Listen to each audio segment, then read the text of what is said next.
জুৰিয়াৰ বগৰীগুৰিৰ এক ২৫ বছৰীয়া যুৱক নিৰুদ্দেশ হোৱাত পৰিয়ালৰ মাজত চাঞ্চল্যকৰ পৰিৱেশ।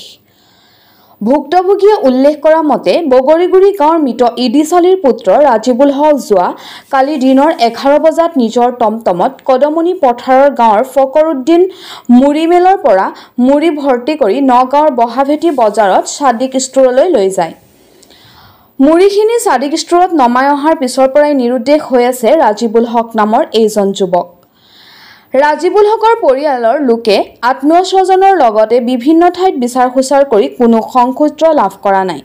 ইফালে ৰাজিবুল হকে ব্যৱহাৰ কৰা 8891224689 নম্বৰৰ মোবাইল ফোন বৰ্তমান বন্ধ হোৱাত উপায়ন্তৰ হৈ জুৰিয়া আৰক্ষী থানাত এখনি লিখিত জাননী দাখিল কৰি সংবাদ মাধ্যমৰ আগত উল্লেখ কৰি জনায়, যদি কোনো সদাশয় ব্যক্তিয়ে ৰাজিবুল হকৰ সন্ধান পায় দয়া কৰি স্কেনত দিয়া ফোন নম্বৰত যোগাযোগ কৰিবলৈ কাটৰ অনুৰোধ জনায় ৰাজিবুল হকৰ জ্যেষ্ঠ ভাতৃ হাবিবুল্লাই।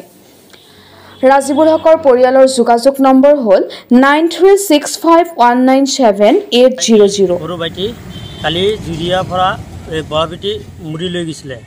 মুড়ি লৈ যোৱাৰ পিছত মুড়ি তাত আনলোডিং কৰি কিনি অহাৰ সময়ত তাক মানে নিৰুদ্দেশ হৈ আছে, এতিয়ালৈকে পোৱা নাই। তাত গৈছিলোঁ, গৈ কিনি তাত সুধিছোঁ, সোধাৰ পিছত সিহঁতে কৈছে যে পইচাকেইটা ৮,০০০ টকা দি দিছে, ৮,০০০ টকা দি কিনি তাত পঠাই দিছে। তাৰপিছৰ পৰা এতিয়ালৈকে পোৱা নাই।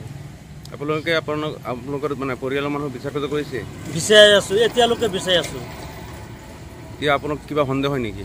সন্দেহ তাৰমানে পইচা লৈ আহিছে, মানুহক কিবা এটা কৰিব পাৰে, সেইকাৰণে মই বিচাৰি আছোঁ। এতিয়া থানাত এটা এজাহাৰ দিলোঁ। আৰু কি দাবী জনাব? এতিয়া মানে কি যে মানুহে যদি পায় এই নম্বৰটো দি আছোঁ, নম্বৰটো দিয়াৰ পিছত মানে কি কিবা এটা কল চল কৰি কিনি মোক জানাই দিব।